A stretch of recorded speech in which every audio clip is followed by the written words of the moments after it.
Alfredo, ¿cómo andás? ¿Qué tal? ¿Cómo estás, Ricardo? Gracias por todo. No, estamos contentos que esté de vuelta usted.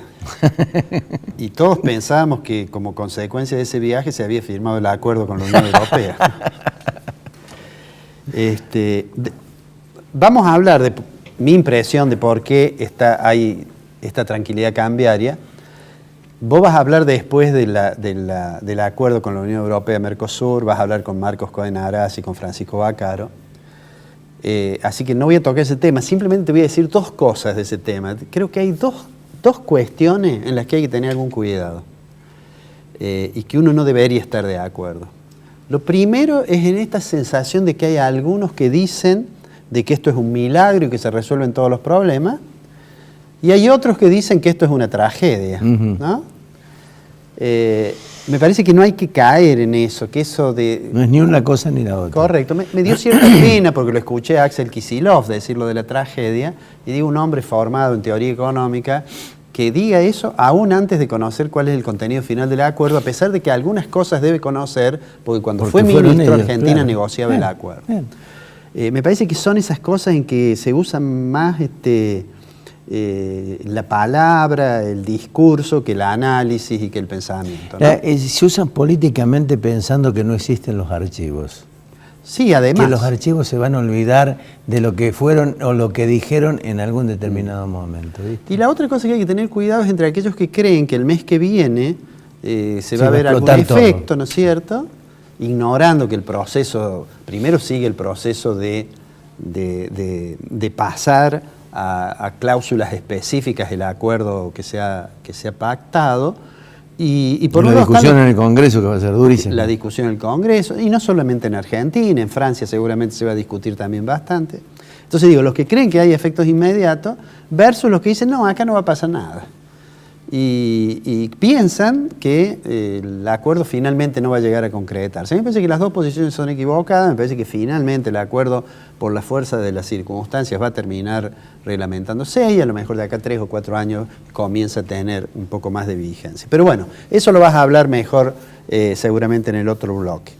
Déjame que te diga lo que creo esto del dólar, que te fuiste con un dólar y volviste con el mismo, que debería ser lo normal, sí, pero que no fue lo que me pasó a mí en el último viaje, que me fui con el dólar a 20 y volví a 40, claro, ¿no? Ah, y además bajó la tasa de interés. Además bajó la tasa de interés. Pero, digo, muchas veces uno critica a los ministros, o porque son muy optimistas, yo más de una vez he dicho, el ministro no puede decir otra cosa que el dólar va a estar tranquilo. Pero en este caso, y nobleza obliga, Duhovne, en el programa pasado, yo comenté de que me parecía una buena idea que él hubiera ido a Estados Unidos y que hubiera estado hablando con algunos inversores. Te aviso que te escuchaba. Escuchaba usted por internet, porque Canal C tiene esa posibilidad. Sí, señor. Pero digo, se reunió con gente de Goldman Sachs, del HSBC, del Santander, y les dijo, vamos con el dólar tranquilo. Entonces, y en realidad ha pasado ya un par de semanas y eso se ha verificado. Entonces, esta mañana en un desayuno me pareció que la pregunta que 3 o 4 personas realizaban desde distintos puntos de vista era, bueno, ¿por qué está tranquilo? ¿No? Y entonces se me ocurrió puntear lo que yo creo son algunas causas, son muchas causas, que explican esa situación. Por supuesto, en primer lugar está el tema de la tasa de interés. La tasa de interés es muy alta en términos reales, a pesar de que lo ha venido bajando al rendimiento de las LELIQ, el central ayer nuevamente, pero digo, el que tiene que decidir con una tasa alta, bueno, piensa menos en el dólar, digamos, ¿no? O sea, más allá de las consecuencias que muchas veces hemos hablado que tiene la tasa sobre el nivel de actividad, está claro que le está dando cierto resultado la tasa alta para que el dólar esté tranquilo. La otra causa que creo que es importante y que nosotros ya le mencionamos alguna vez es que está claro que con el nivel de reserva que tiene el Banco Central tiene poder de fuego para disciplinar el mercado.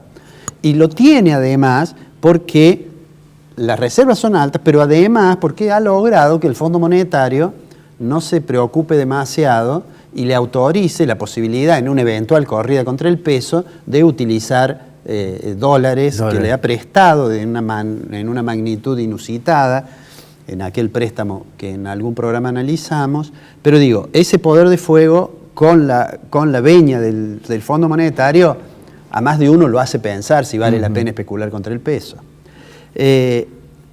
Hay otro refuerzo de esta situación, y que es que el Banco Central en la última semana ha tenido la posibilidad de comprar futuro. Y que es una forma de decir, mire, yo compro futuro, apuesto a esto, de manera tal que, como para estirar el horizonte de cierta certidumbre en materia cambiaria. ¿Y qué otro factor influye? Bueno, un factor que alguna vez lo explicamos, cómo se calculaba el riesgo país. Sí, señor.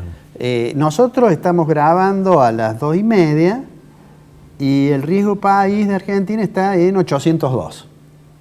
A lo mejor cuando el programa salga al aire, está debajo de 800. Es un riesgo país alto, sí, ese indicador, digamos, MB+, como se llama, es muy alto, pero, digamos, ha bajado en relación a en base a algunas semanas. Y eso incluso, además está afectado porque YPF ha vuelto al mercado y ha colocado título por $500 millones. O sea que es como que se ha abierto de nuevo el acceso para Argentina. Y ha puesto 500 millones y en realidad le habían ofrecido más de 500 millones. Y detrás de YPF, seguramente en los próximos días, va a ir Pampa Energía, la petrolera esa, la empresa esta de energética, que va a colocar también 500 millones. Digo, eso también, aunque no sea del sector público, por algún lado entra en el mercado cambiario, ¿no? Bueno, el autoabastecerse de gas, por ejemplo. El autoabastecerse de gas nos hace... Es decir, rompe con el mito de vaca muerta. Claro.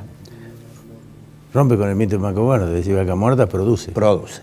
Bueno, la otra situación que yo creo que influye mucho, porque en el tema del dólar influyen mucho las expectativas, es que yo creo que no ha habido lo que algunos esperaban, una dolarización de las carteras, por ejemplo, de operadores que estaban haciendo el negocio del carry trade y que resolvieron irse, ¿no? Y yo creo que eso ha ocurrido primero porque los esfuerzos de Fernández, el candidato a presidente del kirchnerismo, los esfuerzos por tener un discurso moderado son muy grandes. Trata de aparecer muy moderado, y me parece que hay algunos agentes del mercado que le creen y que entonces desaparece un poco ese temor.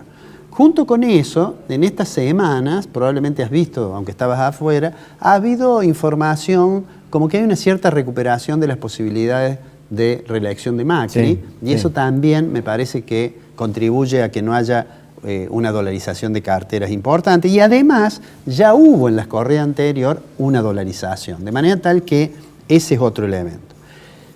La otra causa, sigo enumerando, son muchas, pero la otra causa que está ligada a la oferta y demanda de dólares tiene que ver con que, bueno, estamos todavía, por lo menos hasta ahora, en este aumento de la oferta de dólares como consecuencia de liquidación de exportaciones. Las exportaciones del sector agropecuario viene teniendo un comportamiento importante, las exportaciones de origen agropecuario, y a su vez ha habido una caída de la demanda de divisas por importaciones como consecuencia de la caída del nivel de actividad. De manera tal que el balance comercial ya tiene un comportamiento distinto. Y si a eso le sumamos que los flujos de turismo han cambiado el signo, de manera tal que ahora no tenemos un déficit por el turismo, después de la devaluación, ¿no? Entonces todo eso, yo diría, son factores internos que hacen a la tranquilidad. A eso le tenemos que sumar, cuando uno mira fuera de la Argentina y contra lo que muchas veces se piensa, Argentina es muy sensible a lo que pasa en el mercado mundial, tenemos que sumarle que a nivel internacional da la impresión que la cosa está más o menos tranquila, que se aflojan las tensiones del conflicto comercial entre Estados Unidos y China, y a su vez, digamos, eso trae como consecuencia que los inversores estén más dispuestos, en ausencia de una expectativa de una crisis, estén más dispuestos a colocar capital en los mercados emergentes, y eso obviamente lo beneficia a Argentina. Y eso de hecho ha explicado que el dólar esté en un mínimo en relación a hace un mes.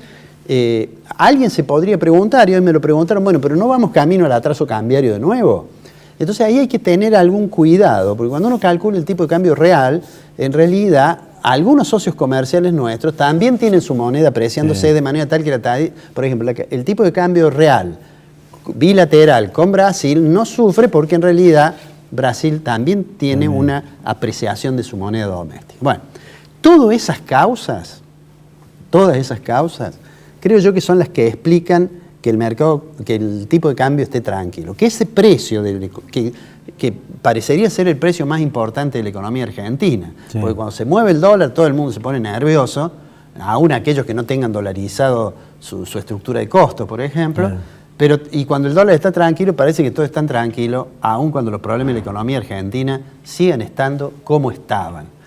Y a pesar de que haya alguna expectativa esperanzadora, porque junio nos va a dar una tasa de inflación que a lo mejor está en 2,5 o 2,6, y el nivel de actividad, vuelvo a decir, me parece que llegó al piso y deberíamos esperar de manera muy heterogénea, por supuesto, y muy lenta, una recuperación.